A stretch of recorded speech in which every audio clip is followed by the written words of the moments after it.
de ler, eu sou advogado, né? A gente precisa dizer lá no fim claramente o que a gente considerou daquele caso, e isso vem junto com uma hipótese diagnóstica. Não há outra saída, não dá para eu dizer vamos estudar mais alguns meses. Naqueles 20 dias é preciso tomar uma decisão. E, bem, é difícil também. O que é muito difícil? Estabelecer o nexo não é fácil, né? Assim, o pessoal do CERES estava aqui falando de todas as dificuldades. Isso porque eles têm mais tempo, e mesmo assim é difícil, né? Vocês imaginam, são poucos contatos, mas é preciso. Se não tiver um perito, os advogados, os profissionais da área do direito vão fazer essa decisão sem ter a formação, inclusive. Então, é preciso agir com essa velocidade do tempo, da celeridade processual. Ainda tem esse princípio da celeridade processual. Não pode haver um perito que impeça o bom andamento da justiça. As pessoas precisam da garantia dos seus direitos para ontem. A gente precisa pesar essas coisas, né? É por isso que o prazo é curto. Então, é difícil estabelecer um nexo, ainda mais com poucos contatos, como a gente tem, mas a gente faz essa construção, esse caminho metodológico. Cada lado é um mergulho mesmo naquele caso, né? Tanto de reflexão quanto de estudo, e algumas vezes a gente faz mais de uma entrevista com a pessoa, quando necessário. Enfim, mas é dentro do prazo. Teve um caso que a gente pediu uma prorrogação, né, uma dilação do prazo, mas até agora foi um caso. Mas mesmo assim, a dilação é também uma coisa burocrática, você tem que pedir, justificar, pode ser que o juiz negue, né? Então, a gente tem feito um esforço grande de atender o primeiro prazo já demandado pelo juiz. E uma das outras dificuldades do nexo é a falta de referencial teórico sobre o assunto, assim. A gente tem falado muito disso, mas isso não está bem definido, sabe? São poucas pessoas estudando e falando disso e assumindo posições. Então, tem algumas vezes que a gente está estudando uma doença, e aí uma doença psicossomática, por exemplo. E aí tem o pessoal da psicanálise relacionando com questões da infância e pronto. Enquanto tem o pessoal da medicina relacionando com a genética e com as células tais e tais e pronto. Algum teórico fazendo essa passagem? Não tem. Não tem. A gente fica atrás procurando artigos, estudando livros, e existe aí um vazio na teoria, é difícil, não são muitas pessoas. Algumas doenças específicas, principalmente essas reumatológicas, tem um buraco aí na explicação dessas coisas. Não se acha causa orgânica, e as causas psicossomáticas estão bem definidas, é preciso estudar, né? Isso também é uma dificuldade do estabelecimento do nexo também, por um vazio de teorias e de estudiosos sobre o assunto. Né? Eu também queria convocá-los a estudar, a escrever sobre isso. A gente precisa ter argumentos para a gente estar menos os trabalhadores adoecendo, e temos poucos argumentos teóricos para poder estabelecer um nexo. Bem, a gente está iniciando aí no nosso percurso, não é muito grande, a gente começou em agosto, né? E fizemos 5 laudos até agora, então a gente está construindo, como eu falei, cada processo é muita novidade, então a gente tem construído, e a gente veio mesmo conversar com vocês, com o CERES, e pensar juntos também. A gente tem muitas respostas que a gente não tem ainda, mas as que a gente tiver, a gente está disposto a conversar aqui, né, Julia? Obrigada.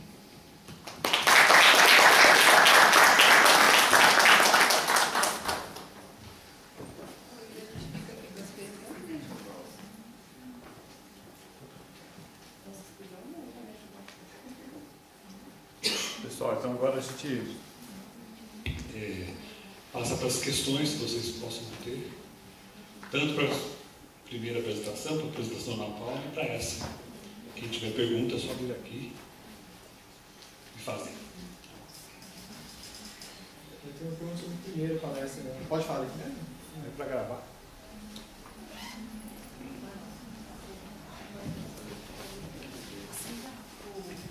Alô? Então, Laís, Você falou que o motivo do sistema produtivo na empresa de ferroviária e tudo, seria mais uma submissão ao sistema exploratório, né, do trabalhador. Mas não tem um sentido econômico disso para a empresa? Eles não têm uma comparação entre o que era antes do sistema produtivo e o que é agora? Eles se respaldam nisso para continuar com esse sistema? Porque eu acho que, tomando parte como a empresa e o sentido dela de, enfim, econômico, dela lucrar e tudo mais, eu imagino que deve ter alguma coisa ali também que eles se baseiam nisso, entendeu? Talvez, não sei, você falou também eles abaixaram o cargo do supervisor, né, para inspetor, tudo assim, meio que teoricamente, aumentaram a atividade dele também. Então eu queria saber se tem, nessa visão da empresa, se eles também argumentam nesse sentido para manter esse sistema produtivo também dos trabalhadores. Você veio da onde? Sou da UFOP. UFOP.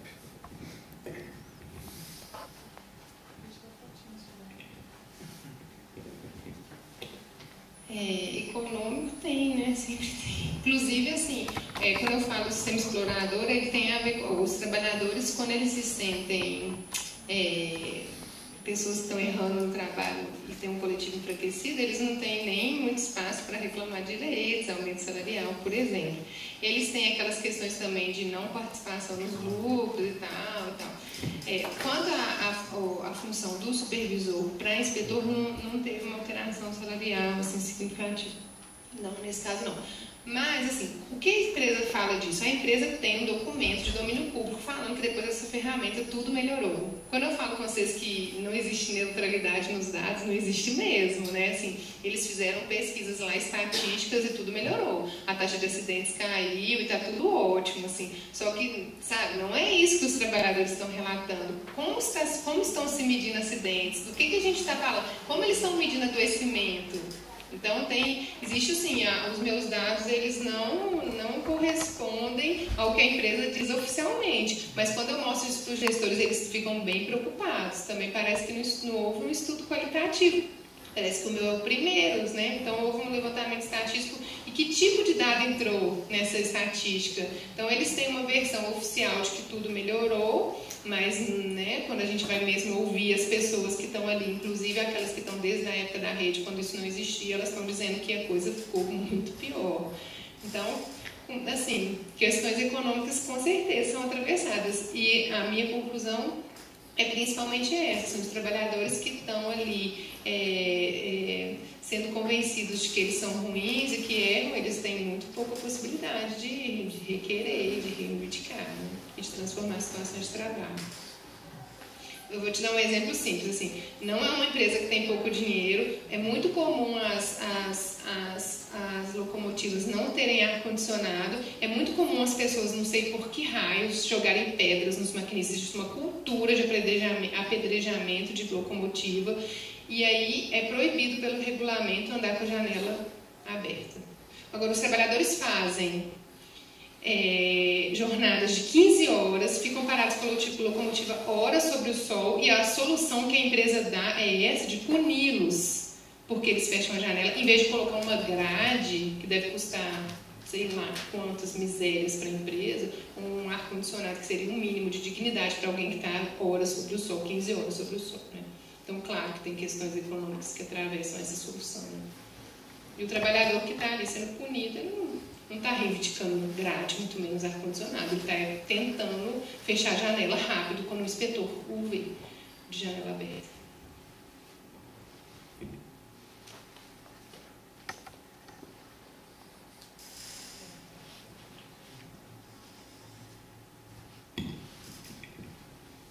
Mais perguntas? Eu vou fazer uma então, duas, três. Uma de cada vez.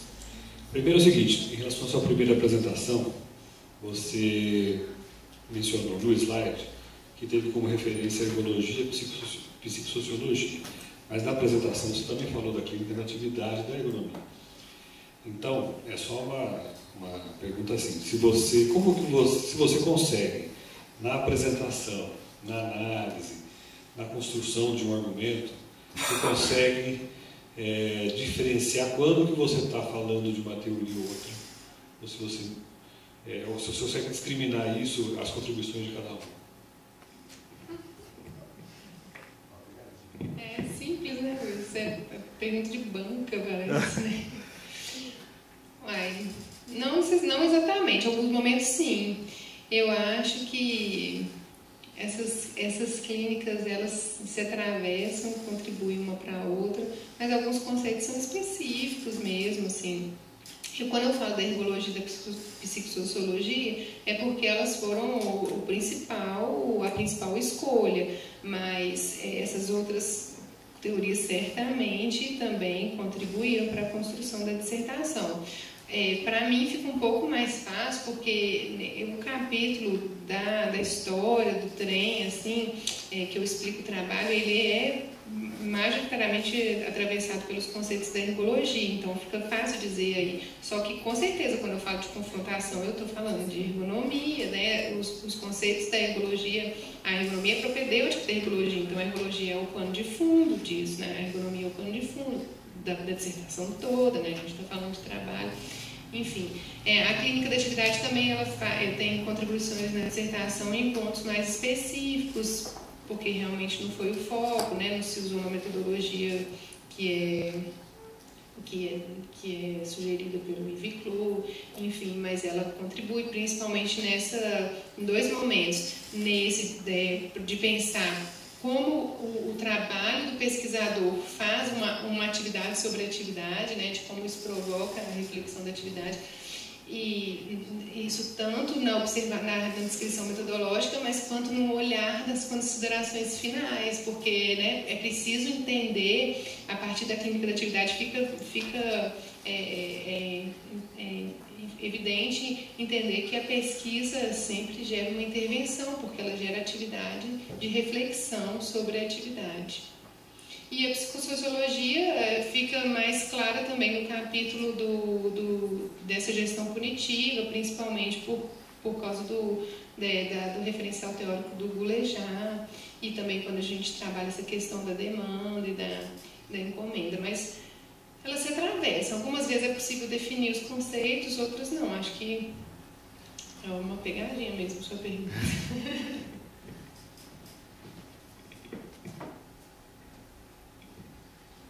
A segunda pergunta é já para a segunda apresentação. Eu acho que quando você falou que estava fazendo o laudo, eu achei muito interessante. Porque de alguma forma você vai para uma fronteira, vamos dizer assim, uma fronteira de conceitos, né, de saúde, de trabalho, que, como você apontou na formação, isso esbarra, né? Então eu queria saber de você se você já imaginava isso, se você já tinha a dimensão dessa dramática, se iria se deparar com essa fronteira, ou com essa barreira, né? Porque, de alguma forma, para que a gente consiga estabelecer nexo, ou então conseguir desenvolver estudos que façam essa relação, a gente precisa vencer algumas barreiras epistemológicas, ontológicas, que fecham, né, numa determinada perspectiva.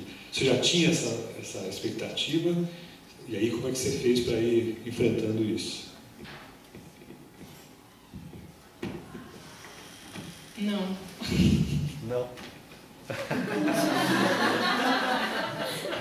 Não tinha noção nenhuma do quão profunda é essa cratera. Isso é um trabalho extremamente desafiador.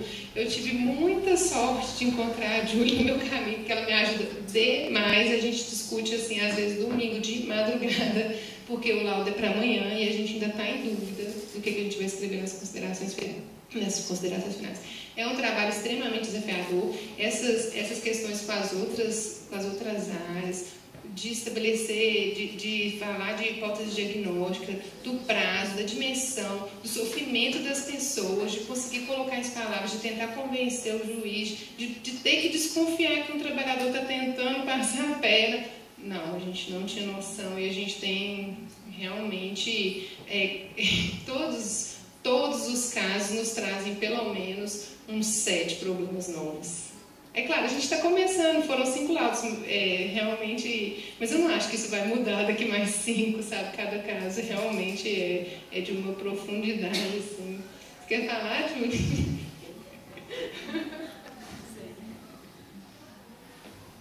Seria bom a Júlia falar da sua experiência como aluna. Bom, como a Laís falou, tem sido extremamente desafiador para mim também.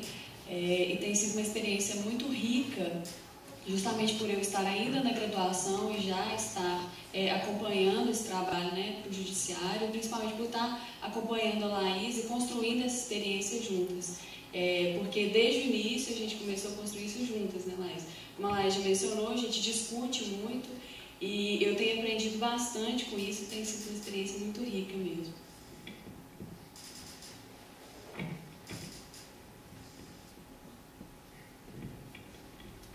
Mas com o tempo você vai pegar os macetes, né, Laís? Pode ser. Vou saber fazer. Mais alguma questão, gente? O Ícolo, ou seja, colocou alguma coisa? Agora para a Ana Paula, então. E vocês, Ana Paula, quando vocês se deparam com essas barreiras, como é que vocês se viram? É muito complicado, assim. Outro dia eu me debati com um caso que era um sindicato que foi procurar a gente e o médico do Sereste é o médico da empresa. E aí a gente já, anteriormente aos casos chegarem, alguns casos que eles já colocaram para nós, eu, Lena, Terezinha, a gente já vem conversando para pensar o que a gente vai fazer o dia que esse paciente chegar. Né, Lena? A questão do nosso médico